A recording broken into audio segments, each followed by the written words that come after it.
quiero, hermanos, esta tarde hablar acerca de la iglesia por las casas. Estamos hablando de visión en los jóvenes, de visión y misión.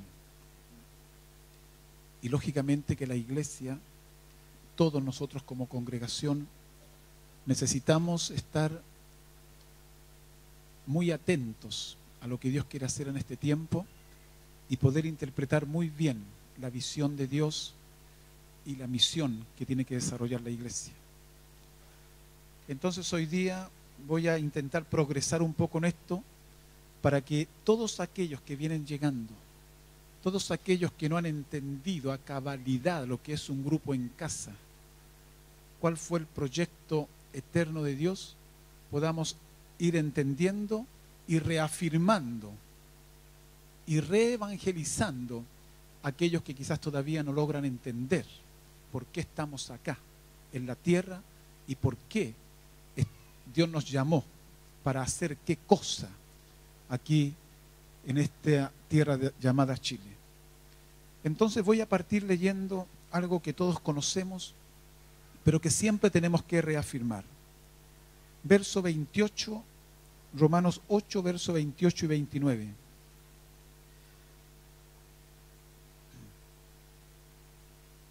Y sabemos que a los que aman a Dios, todas las cosas les ayudan a bien. Esto es, a los que conforme a sus propósitos son llamados. Porque a los que antes conoció también los predestinó, para que fuesen hechos conformes a la imagen de su Hijo, para que Él sea el primogénito entre muchos hermanos. Amén. Hemos señalado lo siguiente y me gustaría que vayamos repitiendo algunas cosas. El propósito eterno de Dios es tener una gran familia de muchos hijos semejantes a Jesús. ¿Cuál es el propósito de Dios? Gracias por los dos que me dijeron. Y el solista de ella también. Es tener una familia de muchos hijos. A ver, es tener... Esto no se trata de salvar gente del infierno. El evangelismo bíblico no está basado en el temor al infierno. O sea, que la obra de la cruz no tuvo como objetivo primordial librarnos de la condenación eterna. Dios creó al hombre para tener una gran familia de muchos hijos iguales a Jesús. Este es su propósito desde antes de la fundación del mundo. Dios quiso tener una familia numerosa. Él quiso tener muchos hijos. Y poco antes de irse al cielo, Jesús dijo: en la casa de mi Padre muchas moradas hay.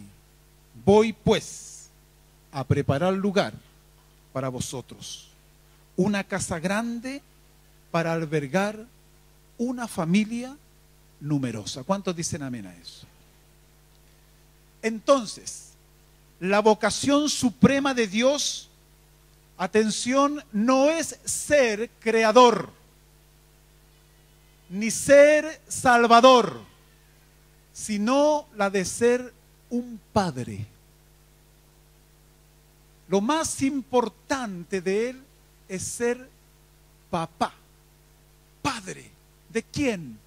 De una familia, una gran familia que se parezca a su Hijo Jesucristo. Y si esta familia se parece a su Hijo Jesucristo, son salvos. Por eso para Él no era lo primordial la salvación, sino que eso era un medio, nada más, para que se cumpliera el diseño, el proyecto eterno de Dios. El pecado entró al mundo para desviarnos del propósito original de Dios. El hombre es incitado por Satanás ¿a qué cosa? A la rebelión, vivir como él quería vivir. El hombre peca y pierde la imagen de Dios. Es expulsado de su presencia y también pierde la comunión con Dios. Por cuanto todos pecaron, dice Romanos 3:23, están destituidos de la calidad, del valor, del peso, de la santidad de Dios. Todo hombre pecó. Y desde ahí pasamos a ser todos nosotros, cuando pecó Adán y Eva, la herencia. Pasamos a ser todos pecadores. Pero Jesús vino para que tenga cumplimiento, atención, el propósito original de Dios. Entonces la redención no es el fin o la meta, sino que la redención es el gran medio que corrige, ¿qué cosa? La desviación provocada por el pecado. Jesús vino para volver todas las cosas como al principio y lograr así el propósito de Dios para que se cumpla en nosotros. ¿Se está entendiendo, hermanos? Entonces, hay preguntas que los cristianos debemos responder con claridad. ¿Para qué Dios creó al hombre? ¿Para qué entró el pecado al mundo? ¿Para qué vino Jesucristo? Nuestra metodología de trabajo es el discipulado. Y los grupos en casa debe de ser acorde con el proyecto final. Y el proyecto final de Dios es tener una familia de muchos hijos parecidos al primogénito, Jesucristo Señor. ¿Cuántos dicen amén a eso?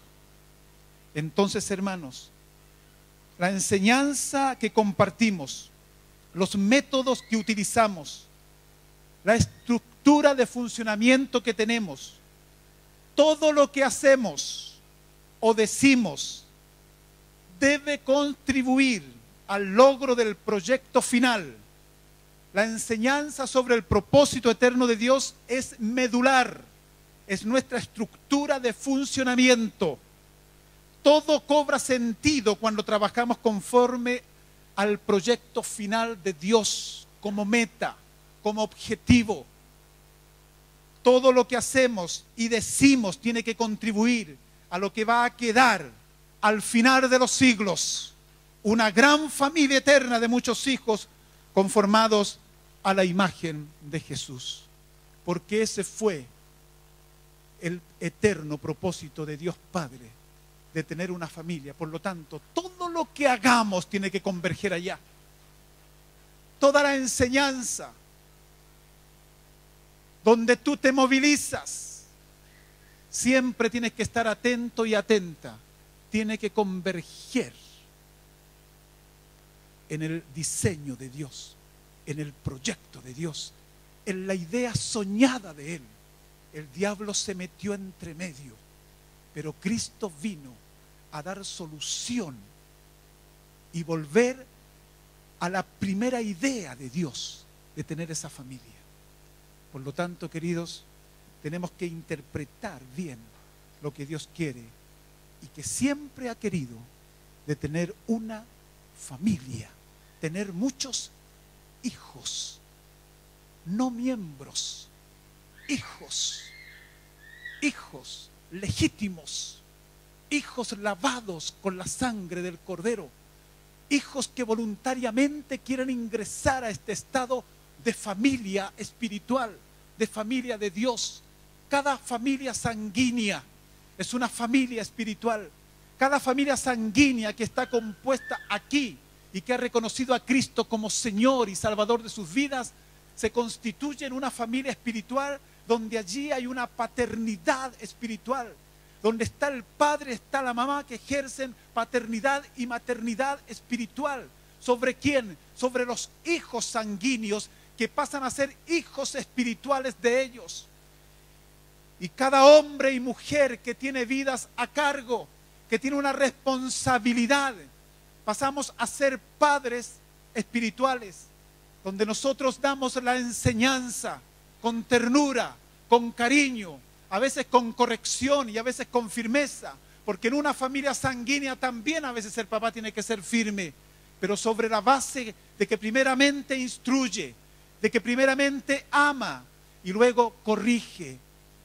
Y cuando ama y corrige, también tiene que hacerlo con ternura, tiene que hacerlo con gracia, tiene que hacerlo con un amor paternal, porque Dios es un Padre y nosotros, mira la imagen que tenemos.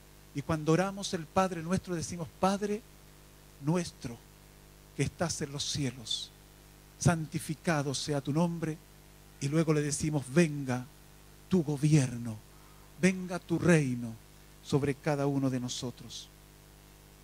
Amén, hermanos. Para todo este gran proyecto de Dios, ¿contribuye un evangelio de puras ofertas a esto? No. ¿Contribuye el discipulado? Sí. ¿Contribuyen los grupos caseros? Sí. Siempre debemos hacernos la pregunta: ¿contribuye o no al proyecto final de Dios? Todo lo que hacemos tiene que parecerse a lo que va a quedar al final de la historia. Por eso tenemos que impregnar en nuestros huesos, en nuestra médula, en nuestro espíritu, en nuestro corazón, en nuestro sistema nervioso, en nuestras emociones, en nuestro intelecto, en todo nuestro ser, y que quede impregnado, y que los ojos del entendimiento puedan ser alumbrados y abiertos para poder entender que esta idea no fue de Adán y Eva, no fue de Adolfo, no fue del mejor misionero, no fue del mejor jesuita, del mejor cura. Esta idea fue de Dios Padre, de tener esta gran familia, y que todo lo que hagamos, lo reitero, tiene que converger hacia ese punto que es el objetivo final. ¿Cuántos dicen amén, hermanos? Nuestra familia, el grupo en casa, o grupo casero, iglesia en casa, la congregación, todo tiene que ser semejante a lo que va a quedar al final de los tiempos. Amén. Pero hay algunos principios espirituales para lograr el objetivo de Dios. No se logra así nomás. La entrega de la vida a Jesucristo es el primer paso. Es la puerta de entrada al reino de Dios. Cuando Cristo te llama, cuando te compunge, cuando tú te sientes con una tristeza interna, te sientes redarguido, redarguida de pecado, de justicia, de juicio, y escuchas el llamado interno de Dios a través de la palabra, a través de una prédica, de una enseñanza, y tú respondes a ese llamado. El primer paso es cuando tú entregas tu vida a Cristo. Desde ese momento comienza el proceso en tu vida de edificación. Se nace de nuevo y empiezas a crecer gradualmente, paulatinamente. Es como un niño cuando llega y llegó. Y nosotros como padres sanguíneos lo recibimos y empieza a crecer. Y de repente nos damos cuenta que pegan estirones y crecimiento. Pero ese niño precisa atención inmediata, precisa leche, rápido. Esa mujer que la dio a luz, lo amamanta. Está allí con el niño, con la niña. El niño llora, ahí está la mamá. Lo muda, le saca el pipí, le saca la caquita y pecho o mamadera. Pero ahí está. Si esa niña o ese niño pasan 24, 48 horas sin leche, entramos en un estado de gravedad. A ese niño precisa ternura, precisa atención constante, precisa maternidad, precisa paternidad. Ese niño no entiende otra cosa. Ese niño le cuesta entender muchas cosas que le dice la mamá o el papá, pero sí el niño interpreta muy bien lo que es la sonrisa, lo que es el abrazo, lo que es el gesto, lo que es la caricia, la ternura. Y se va criando en un ambiente de amor y de paz. Si el niño se cría cuando está la esposa allí dando leche, o está criándole con ternura y llega el papá enojón, llega rabiando, todo eso, el niño empieza a absorber todo eso emocionalmente y el niño empieza a ser marcado en forma negativa, paso a paso. Depende de ti, papá y mamá, cómo crías a tu hijo. Depende de ti si estás de acuerdo con la palabra para criarlo y así interpretar el proyecto de Dios. Si lo haces bien o lo haces mal, es una elección volutiva, no es algo de sensaciones o de emociones, sino que es un mandato de Dios de obediencia para que nosotros podamos hacerlo. En la vida espiritual nacen los hijos, nacen. Quizás algunos lleva una semana, quizás alguien te llamó por teléfono, quizás alguien te está atendiendo, empezaste tu discipulado, primero entregaste tu vida a Cristo. Hay algunos que están a la puerta y que creen que nacieron pero no han nacido, están allí, están a punto, se está orando para que nazcas. Algunos nacen un poco con force. Yo te quiero decir a todos los hermanos que tenemos que forzar a la gente a entrar a Cristo, pero ¿sabes cómo se fuerza? En base al amor. Y los vamos a forzar a entrar, pero amándolos, amando a este mundo que está perdido y que precisa una caricia, que precisa un abrazo, que precisa cuenta conmigo. Eso que llevas en tu pecho, ese grande, yo te quiero ayudar. Porque esas ovejas, queridos, están sin pastor. Esas ovejas no tienen quien les haga un cariño, quien les diga la verdad. ¿Por qué están como están? Y si tú le dices la verdad, los confrontas con la realidad de las cosas. Y le dices, ¿sabes por qué estás así? Porque en ti hay rebeldía, estás haciendo tu propia realización personal, estás buscando tu satisfacción, pero Dios te dice esto otro. Dios te dice que envió a Cristo para recuperar lo que se había perdido y te dice que te ama. Y sabes una cosa, yo tengo las manos de Cristo, yo tengo los pies de Cristo, tengo los labios de Cristo y la mirada de Cristo para abrazarte. La gente está como ovejas sin pastor. Y aquí están los pastores. Aquí está la extensión pastoral. Aquí está la extensión apostólica, profética, de maestría, de evangelismo. Aquí están los hombres de Dios que Dios llamó y mujeres de Dios que Dios llamó. Aquí están las señoritas y los jóvenes. Aquí están para que piensen para qué Dios me llamó. Y te llamó para que todo lo que hagas converja en el propósito eterno de Él, de tener una familia de muchos hijos. No te llamó para otra cosa. Te llamó para que seas un embajador de Cristo. ¿Dónde? En la oficina, en el trabajo, en la universidad, en el colegio, en donde quiera que estés movilizándote. Allí está Cristo contigo. Solamente tú tienes que saber que Él habita dentro de ti. Ni siquiera tienes que sentirlo, pero cuando tú lo sabes, lo experimentas, lo sientes. Y la relación experimental con Cristo va creciendo gradualmente y paulatinamente, sostenidamente. Y te das cuenta que la comunión con Él no se puede cambiar por nada en la vida, por nada en el mundo. Ni tu esposa, ni tus hijos, ni el trabajo, ni nada. Cristo lo vale todo. Cristo lo vale todo. Y por Él tienes que jugártela, porque el proyecto de Él es lo más valioso que puede haber aquí ahora. Ese fue su diseño original. Queridos hermanos, damos gracias a Dios por tantas cosas que nos ha entregado. Gracias por el contenido de revelación que Él ha dado, por la adoración, por la alabanza, por el eterno propósito de Él, por la comunión, por el amor el uno con el otro. Damos gracias a Dios por el orden de la familia, por la mayordomía responsable y tantas otras cosas que Dios nos ha entregado, queridos hermanos, por el mensaje del reino de Dios. ¿Cuántos dan gracias a Dios? Pero hermanos, tú tienes que saber para qué Dios te llamó. Y te llamó para que extiendas el reino de Dios aquí en la tierra. El trabajo que el Señor nos mandó a hacer está en Mateo 28, 18 al 20. Toda potestad me es dada en los cielos y en la tierra, por tanto, id y haced imperativos. discípulos a todas las naciones, bautizándolos en el nombre del Padre y del Hijo y del Espíritu Santo, enseñándoles que guarden todas las cosas. Y he aquí yo estoy con vosotros todos los días hasta el fin del mundo. Amén. Amén, hermanos.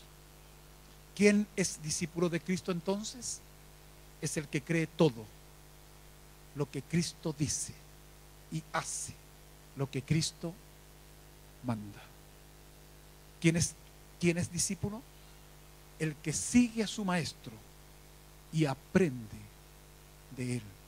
Es un aprendiz, es un alumno, es una persona que quiere imitar a su maestro. Y uno de los mejores ejemplos de lo que es el trabajo del discipulado lo tenemos en la relación que existía entre Pablo y su discípulo amado, hijo espiritual Timoteo. Amén, hermanos. Estamos en la entrada al reino de Dios con fe, un arrepentimiento, cambio de actitud para con Dios, pero también está el bautismo, que nos identificamos con Cristo y nos unimos a la iglesia del Señor. Al entrar al reino de Dios se recibe el poder necesario para la vida cristiana, el Espíritu Santo. ¿Recibiréis poder cuando haya venido sobre vosotros qué cosa? La dinamis, la dinamita, el Espíritu Santo, el poder. Las raíces que traíamos desde mucho tiempo atrás, desde generaciones pasadas. Reconocemos a Cristo como el Señor de nuestras vidas. Nos arrepentimos, nos bautizamos y el poder del Espíritu Santo opera algo milagroso. Va donde se origina la causa de los dolores, de la tristeza, del pecado, de la raíz y de la herencia de iniquidades, de tal manera que el Espíritu Santo va allí y como es poder, es dinamis, es la dinamita, Él pone allí en la raíz todo eso y ahí hay una explosión. Ahí está lo que ocurrió allí en el aposento alto. Dentro de no muchos días, les dijo el Señor, derramaré de mi espíritu. Y vino ese poder. Estaban allí unas 500 personas, al final se quedaron 120. Pero estaban fervientes, dice, con oración y ayuno, con oración y ruego, con oración y ruego. Nosotros tenemos que escoger orar o escoger no orar. Yo tengo que escoger si me muevo por estados sentimentales y cuando esté bien o cuando me sienta bien voy a orar, o tomar una determinación voluntaria con mi razón, no con mis emociones, y poder decir, sí, Señor, creo que yo necesito esto, creo que yo preciso saldar cuentas contigo, creo que yo necesito el poder del Espíritu Santo, creo que yo necesito el aceite de la unción, creo que yo necesito, Señor, que tú trates con mi vida interior profundamente. Creo, Señor, que yo necesito que mi familia se comprometa contigo. Creo, Señor, que yo necesito que mis hijos estén comprometidos contigo. Creo que yo necesito, Señor, que mis padres se entreguen a ti. Creo que yo necesito, Señor, ser más amable con mis padres. Para eso necesito, Señor, un reencuentro contigo, una renovación contigo, una restauración contigo. Yo necesito, Señor, el poder del Espíritu Santo. Señor, tu poder es lo que un día me dio vida, el sentido al caminar en esta tierra, pero, Señor, lo he perdido. Entonces tú tienes que decirle, Señor, yo necesito eso en mi corazón que se llama Espíritu Santo y fuego. ¿Cuántos lo necesitan? ¿Cuántos lo necesitan? Todos lo necesitamos, todos lo precisamos, hermano. Necesitamos arrepentirnos, no solamente confesar. Hay muchos que hemos confesado y que confiesas pecado delante de Dios, pero no hay arrepentimiento. Una cosa es confesar y otra cosa es cambiar de actitud, porque Arrepentimiento es metanoía, palabra griega que significa cambiar de mentalidad, cambio de manera de pensar, cambio de actitud y cambio de conducta. Por lo tanto, una cosa es confesar y otra cosa es arrepentimiento. Necesitamos confesar y arrepentirnos y volvernos a Cristo de todo corazón. Yo creo que no hay ninguna cosa mejor, queridos, que gustar de Dios. Yo no he encontrado otra cosa mejor. No sé, aquellos que eran drogadictos, que le hicieron a la pasta base, a la cocaína y que están aquí restaurados. No sé si te gustaría volver atrás, si has gustado de Cristo. Estoy seguro que no. El gustar de la presencia de Dios es lo más grande que puede existir. Es Cristo en nosotros. Y tú tienes que saber que lo tienes. ¿Cuántos de aquí saben que tienen a Cristo dentro? ¿Lo sabes? Está dentro de ti, querido. Está dentro de ti. Mira, y depende de nosotros, por ejemplo, aquí, si quisiéramos crear un altar de gloria, de adoración aquí, depende de cada uno de nosotros. Pero mira, teniendo conciencia de que Él está dentro de nosotros, podemos crear un altar. Mira, teniendo conciencia de que Él habita dentro de nosotros, podemos crear un altar de alabanza y de adoración, de cántico nuevo, de hablar en lenguas, de profetizar, de escuchar la voz de Dios. Depende de nosotros crear un altar de adoración si tengo conciencia de que Él habita dentro de mi ser interior, teniendo conciencia que sé que está dentro de mí. Es mejor saber. Primero se sabe, luego se siente. Pero escúchame, si tú sabes que está, lo vas a experimentar. Si tú no sabes que está, no lo vas a experimentar. Quizás puedes experimentar, ¿sabes qué cosa? Una emoción. Nada más que eso, a través de un cántico, porque algo te llegó, pero no va a pasar de una emoción. Pero cuando tú sabes que está, porque cuando le reconociste como Señor de tu vida, Él vino con todas sus maletas, Él vino con todo. La gloria, Padre, que me diste, yo les he dado. La gloria que me diste, yo les he dado. Así es que pedirle más al Señor, ¿para qué? Lo que tenemos que pedirle a Él: Señor, dame revelación, que los ojos del entendimiento sean alumbrados para saber, ¿qué cosa? Para saber lo que tengo acá adentro. ¿Qué es lo que tienes? Tienes amor. ¿Cuántos tienen amor? Tienes gozo, tienes paz, tienes bondad, tienes benignidad, tienes templanza, tienes dominio propio. Lo tienes acá adentro. Tú tienes que saber que lo tienes. Eso se llama fe. Y cuando uno sabe, lo experimenta. En otras palabras, primero se cree, luego lo experimentamos. Aleluya.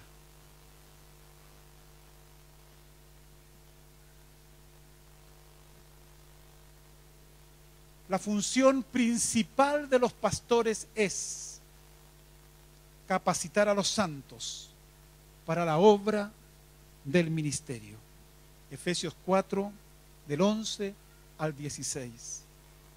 Cada hijo de Dios es un ministro. Cada hijo de Dios es un sacerdote. Cada hijo de Dios es un obrero en potencia que debe ser capacitado para realizar la obra donde Dios quiere llamarte. Pero parto diciendo y enfatizando nuevamente: tu púlpito está donde el medio social que te rodea está. Si es en la universidad, en el trabajo, allí tú tienes verdad.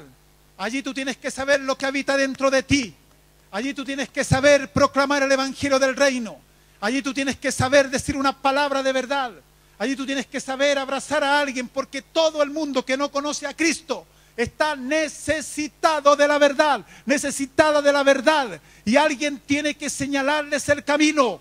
Por eso Dios te llamó, para que tú puedas entender que eres un embajador, una embajadora de Cristo aquí en la tierra. Y en donde quiera que estés, tienes que proclamar el mensaje del reino de Dios. Porque tú eres un ministro, porque eres un sacerdote, porque eres un obrero en potencia. Y en ti, mira, escúchame bien, está el don de la gracia que viene del Señor. Y tienes que consagrar tu vida al Señor. La enseñanza la dan los ministerios, los ministros. Dice Efesios que los apóstoles, profetas, evangelistas, pastores y maestros están para perfeccionar a los santos para la obra del ministerio, para la obra del servicio. En otra versión dice a fin de capacitar, de perfeccionar. ¿A quiénes? A los santos. ¿A cuántos? A todos. ¿Para qué? Para realizar la obra, para trabajar. El siervo de Dios procura el surgimiento de los que están a su cuidado, no anulando a ninguno de ellos, sino por el contrario, que los respeta, los anima, sabiendo que estos, cada uno también son siervos del Señor. Después de la obra de redención en la cruz del Calvario, lo más importante que Jesús hizo fue la formación, el discipulado. Los que luego llegaron a ser los primeros apóstoles, los discípulos. Jesús dedicó más tiempo a los 12 que a cualquier otra cosa. Atención, todos los que están haciendo discípulos. Jesús dedicó más tiempo a los discípulos que tenía más que a cualquier activismo. Porque activismo no es señal de productividad, pero discipulado es igual productividad. Discipulado, formación, ajuste, elaboración de los discípulos. Estás siendo un hombre y una mujer productiva delante del Señor.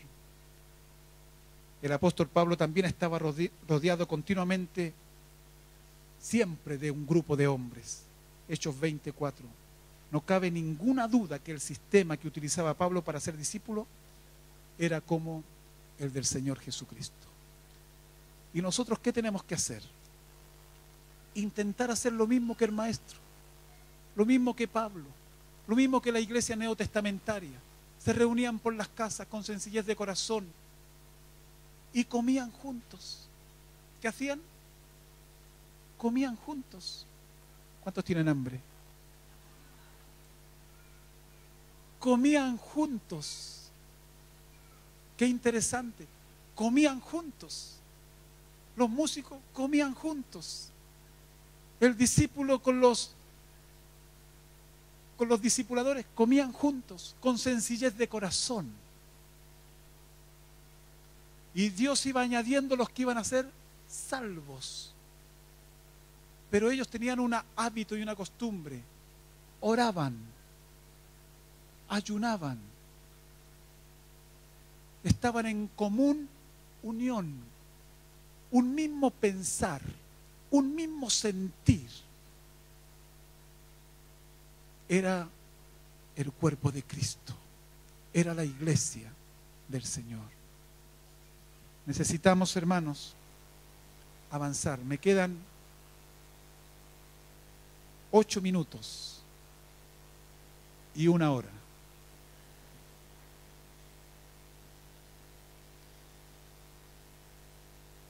La vida cristiana verdadera se vive en forma comunitaria. Si nosotros podemos ver en Hechos 2, 41 al 47. ¿Lo puedes poner, Claudita?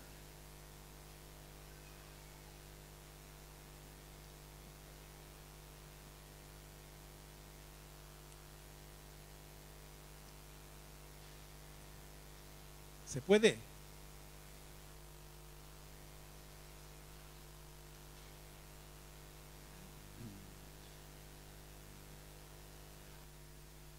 Así que los que recibieron su palabra fueron bautizados y se añadieron aquel día como 3.000 personas. Sigue, por favor. y perseveraban. ¿Qué es lo que es perseverar?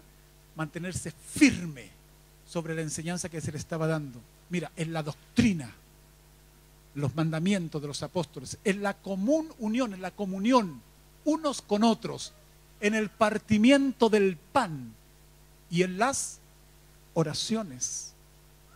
No era pura comida, oraban juntos. Y sobrevino temor a toda persona y muchas maravillas y señales eran hechas por los apóstoles.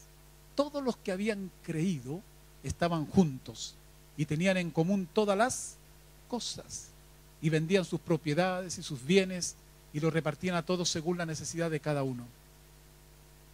Y perseverando unánimes cada día en el templo y partiendo el pan en las casas, comían juntos con alegría y sencillez de corazón, con alegría y sencillez de corazón, alabando a Dios y teniendo favor con todo el pueblo, con todo Rancagua.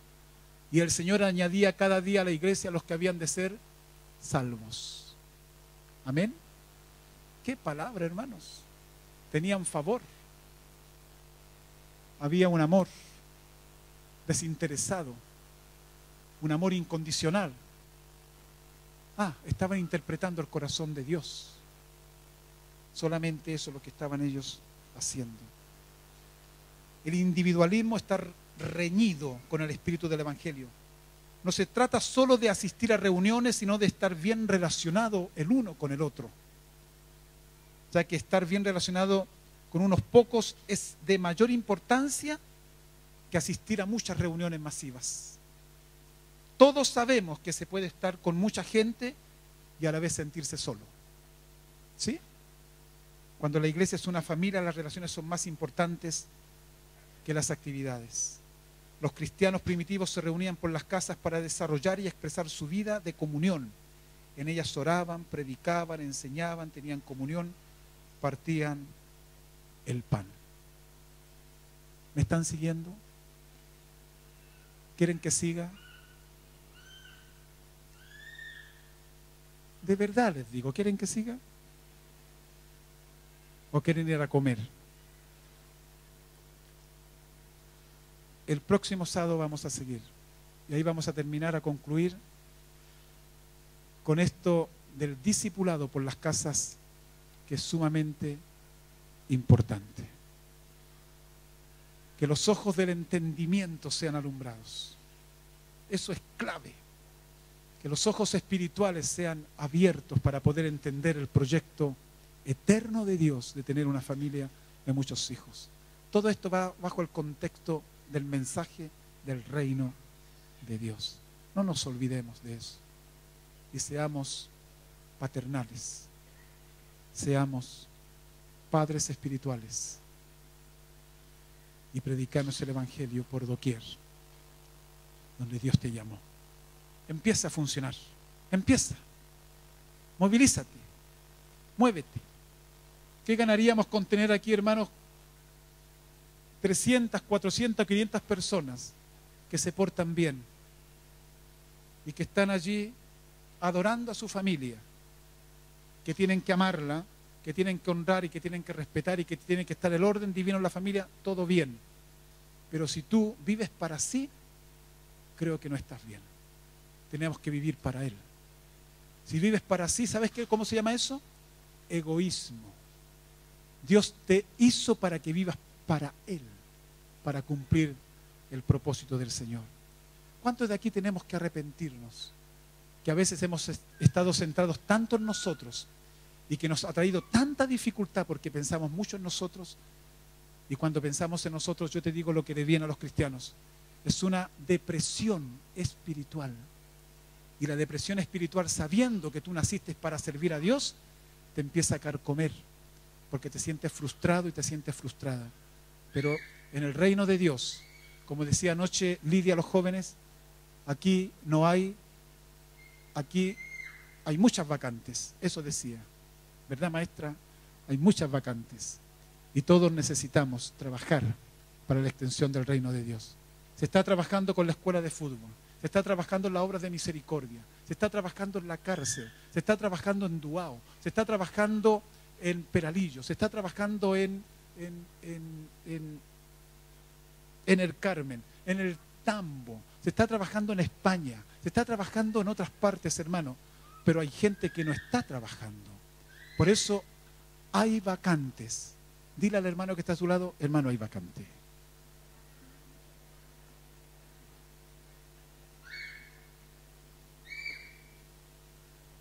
Hay vacante. Empieza a hacer la obra. Si no te movilizas, te fosilizas. Esto lo dijo un hermano hace muchos años. Y es verdad. Nos empezamos a, como decía mi mamá, a tullir. Después cuesta mover un pie. ¿Por qué? Porque estamos pensando solamente en nosotros. Trabaja para el Rey. Sí. Amén.